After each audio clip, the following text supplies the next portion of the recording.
Soyons dignes de l'amour du Seigneur. Soyons indignes. Soyons indignes. Nous tous ici présents, le Seigneur nous aime d'un amour, vous n'avez même pas idée. Il voit les combats de chacun.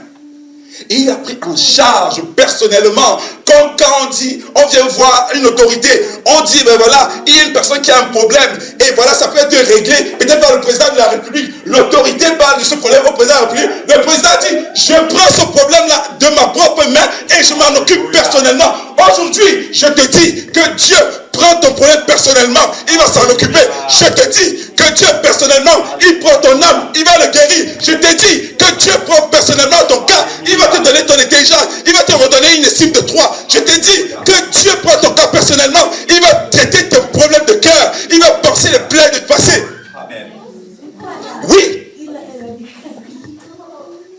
Les blessures du passé que tu ne veux pas, dont tu ne veux pas toucher, les blessures du passé que tu crois que ce n'est pas nécessaire d'en parler, le Seigneur les a vues, il les a vues, il sait, et c'est quand tu auras le courage d'en parler que tu seras libre, car c'est la vérité qui libère. Amen. Oui.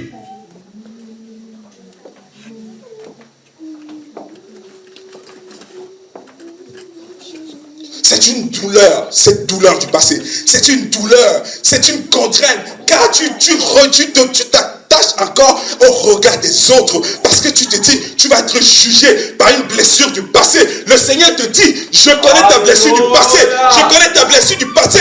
Et je vais te la guérir. Dès que tu auras l'occasion de pouvoir te tenir et prendre conscience de cette blessure et l'assumer physiquement, je te guérirai ton âme.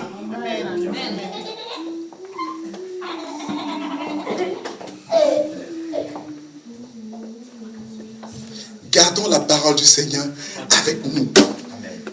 Ça nous semble très compliqué à appliquer, mais ce n'est pas compliqué. Pour quelqu'un qui est, Paul a dit, pour quelqu'un qui est né d'en haut, ce sont des choses naturelles que d'appliquer les commandements. Ça devient naturel. Toi qui parfois, tu allais à l'épicerie, tu achètes quelque chose, le commerçant fait une erreur, il te rembourse un peu plus d'argent. Avant tu prenais, tu partais à la maison. Désormais, comme tu es né d'en haut, ton esprit va te dire, non mon fils, ma fille, ce n'est pas normal. Tu dois rembourser le trop qu'on t'a donné. C'est ça être né d'en haut. Car désormais, tu voudras faire des choses parce que tu te dis que personne ne te voit. Et il y a le Père qui est là-haut, il te voit. Et l'Esprit qui sera en toi, car tu es né de nouveau, te dira, mon fils, ma fille, il ne faut pas faire ça. C'est ça, mes amis. Et ça, il est très important de savoir que être né d'en haut, c'est de vivre les commandements du Seigneur sans que ça ne soit une contrainte, sans que ça ne soit une charge, sans que ça ne soit compliqué. Ça doit même être une joie dans nos vies.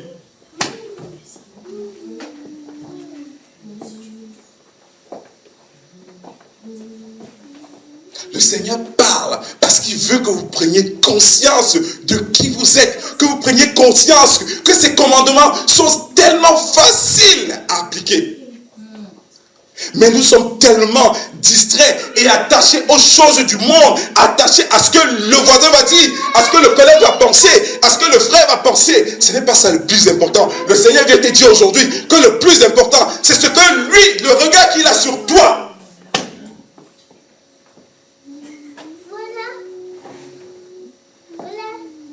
Oui, mes amis, c'est ça. Arrêtons de prendre en considération les choses importantes selon le monde. Parce que selon le monde, si on s'arrête à ça, on se noie dans la distraction.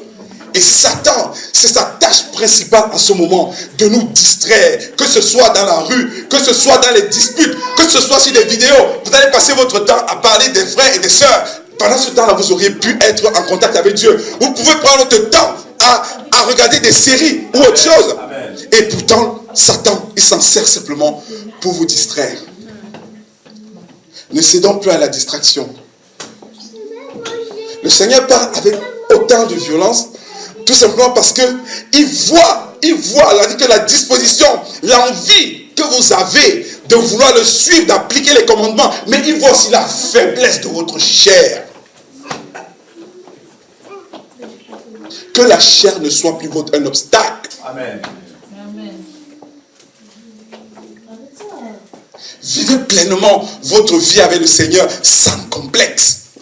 Ne regardez plus ce que le voisin va penser. Qu'est-ce que le collègue va dire? Qu'est-ce qu'on va dire? La marche avec le Seigneur n'est pas compréhensible pour ceux qui sont du monde. Amen. C'est une folie pour eux. Soyez fermes. Restez en communion avec le Père à tout instant. Ça va vous arriver des moments où vous n'y pensez pas. Ne pensez pas qu'il y a une attitude particulière à avoir. Non, gardez simplement à l'esprit que j'ai un Père qui est là, qui regarde. Ça suffit. Ça suffit pour vous mettre en contact avec lui. Et il a son regard posé sur vous. Vous êtes tous tenus ici aujourd'hui. Vous ne savez même pas ce qui s'est passé pendant la nuit. Comment vous avez fait pour vous retrouver ici aujourd'hui? Vous ne savez pas de quoi il vous a protégé. Vous ne savez pas de quoi il a empêché. Il n'a pas tous les actes que Satan a pu poser. Vous ne savez pas ce qu'il a pu faire pour que vous soyez présents ici aujourd'hui. Même dans le secret, il travaille. Il travaille tout ça pour que nos âmes soient sauvées. Amen. Pour que nous ne finissions pas dans le lac de feu. Parce que le message principal, c'est ça. C'est pour ça qu'il parle de la naissance d'en haut. Et il voudrait que nous soyons vraiment des enfants qui soient nés d'en haut. C'est-à-dire enfants qui sont nés d'en haut, qui appliquent la parole sans que ce soit un fardeau et qui est sûr qu'il sera sauvé. Amen. Restons fortifiés dans cette assemblée. Restons unis. Restons unis. Nous sommes tous des frères et sœurs ici. Chacun a son importance.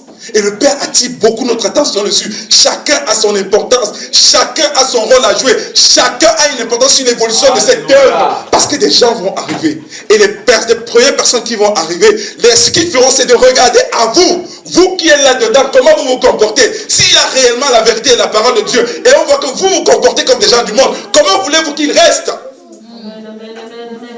Amen. Oui, Seigneur. Restons vraiment fortifiés. Restons fortifiés. Ce message n'est pas pour vous faire peur. Non. Ou alors pour vous dire que voilà, vous, c'est sûr que vous ne pourrez pas être sauvés. C'est un message d'encouragement. Pour vous dire que même si c'est difficile de suivre la parole aujourd'hui, parce qu'il vous reste encore des choses dans l'âme, parce qu'il vous reste encore des choses que le Seigneur n'aime pas et que vous arrivez, que vous pratiquez encore. Ça, c'est un encouragement pour vous dire que ben voilà, même si c'est dur, mon fils, ma fille, persévère. Car le Seigneur est là, le Saint-Esprit est avec toi pour t'aider à persévérer.